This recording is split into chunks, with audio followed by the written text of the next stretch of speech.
Éric Allégret, bonjour. Nous sommes chez vous, ici, dans votre domaine, à Gabiou, une truffière.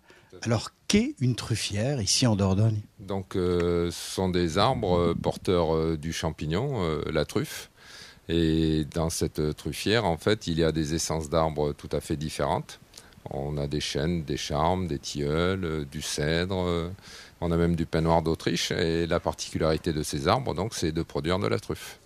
Est-ce que c'est un phénomène naturel ou est-ce qu'on est obligé de l'aider un petit peu, d'une certaine manière, peut-être, je ne sais pas si le terme est exact, de l'ensemencer?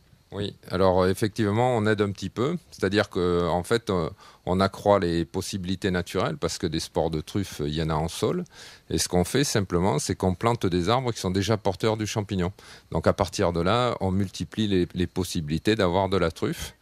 Et en fait, ce ne sont pas des truffières dites naturelles ou spontanées. On a juste un petit peu aidé la nature. Combien de temps faut-il pour ramasser une truffe? Alors c'est très très variable. J'ai des arbres qui ont produit au bout de 5 ans, mais en majorité c'est pas le cas. Et ça peut être 7 ans, 8 ans, 9 ans, 10 ans. J'ai des copains chez qui des chênes pubescents sont déclarés à 25 ans. Donc il faut être patient. La patience, mais également il en faut beaucoup pour la gourmandise, parce que la truffe noire, on l'appelle également le diamant noir. C'est une des caractéristiques gourmandes, voire gastronomiques, produit du terroir ici en Dordogne. Oui. La Dordogne est-elle l'un des départements ou l'une des régions les plus importantes en production de truffes sur le territoire français? Non, c'est pas la zone la plus importante. On produit plus de truffes dans le sud-est de la France, mais ça reste une zone de production traditionnelle avec le Lot. Et après, il y a tout le sud-est de la France, le Var, le Vaucluse, la Drôme, etc. Mais on reste quand même parmi des producteurs conséquents. Et ils se plantent actuellement en Dordogne autour de 120 hectares par an, tous les ans, depuis quelques années. Donc petit à petit, la production va augmenter. Sur une production nationale, je crois, d'une 50aine de tonnes en France. Oui, c'est ça. On est autour de 60 tonnes, mais ce sont des chiffres officiels, quoi. Il s'en produit toujours un peu plus. Alors, quelles sont, en matière de truffes, celles que l'on trouve en Dordogne? Alors, on trouve donc de la truffe du Périgord, la Melanosporum, mais on trouve aussi d'autres espèces de truffes. On va trouver Tuber brumal, notre truffe d'hiver. On trouve de la truffe d'été, Tuber estivum, qui est celle que vous avez là. Tuber estivum. C'est magique. C'est vraiment magique. C'est une truffe qui a été pendant très longtemps délaissée. Et petit à petit, les cuisiniers reviennent vers elle. Et il y a des marchés qui sont des marchés contrôlés maintenant sur la truffe d'été, parce qu'on s'est aperçu que finalement, c'était une bonne truffe avec des qualités gastronomiques intéressantes. Alors, donc on a les arbres, on a les truffières. Si je ne m'abuse, celui qui va, entre guillemets, à la chasse à la truffe, on l'appelle dans certaines régions le rabassier. Ici en Dordogne, vous avez peut-être un autre nom? Nous, on parle plutôt de caveur ou de chercheur de truffes tout simplement. Mais c'est vrai que le rabassier, on l'utilise moins. C'est plutôt une appellation qu'on utilise dans le sud-est de la France. Alors, vous y allez comment? Avec votre flair, celui de votre chien, ou peut-être encore, selon la méthode dite à la mouche? Alors, quand on n'a pas de chien, au départ, on commence tous à la mouche. Et puis petit à petit, une fois qu'on a le chien, on se passe de la mouche et on cherche qu'au chien. Mais les deux sont intéressantes, mais à la mouche, il faut avoir du temps.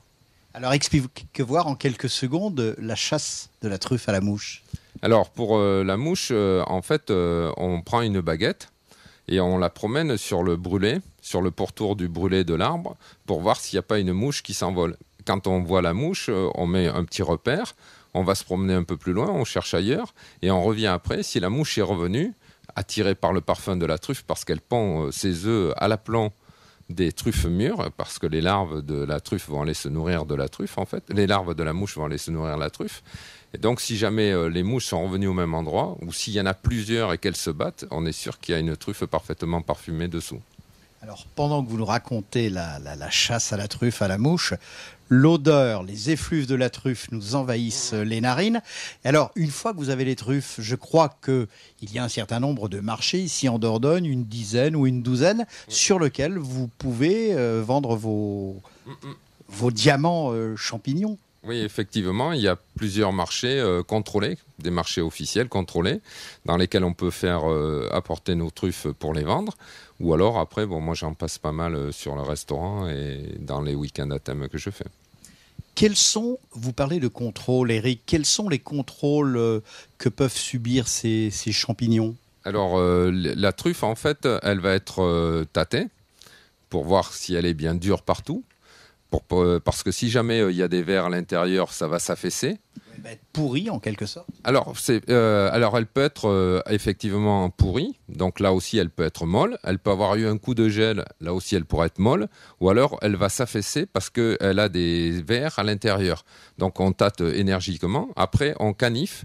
C'est-à-dire qu'on caniffe, prendre un petit coup de couteau. Voilà, on prend un couteau, on enlève des petits morceaux de la truffe pour voir si elle est bien veinée comme il faut à l'intérieur et si elle est exempte de problèmes. Et donc, à partir de là, après, elles sont classées en catégories. Quelles sont les catégories? Alors, il y a de la truffe extra, première catégorie et seconde catégorie. Les catégories jouent principalement sur l'aspect visuel de la truffe plutôt que sur son aspect olfactif. Mais il faut se rendre compte que des fois, on a des truffes qui sont en extra parce qu'elles sont exemptes de tout corps, elles sont parfaites, mais des fois, elles n'ont pas nécessairement le parfum qui va avec.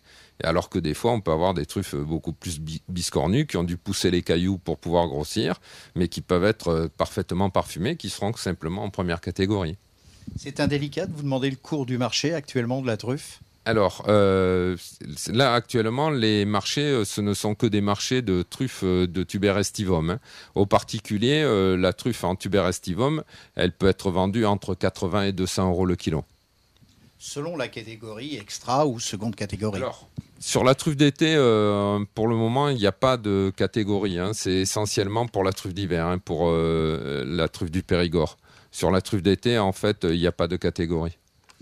Alors, Eric, juste pour nous faire un petit peu saliver, hein, maintenant qu'on a l'odeur, donnez-nous une recette. Je crois que la recette de l'omelette à la truffe, c'est quand même la plus traditionnelle et la plus simple. Alors, je vais être un peu dur avec vous.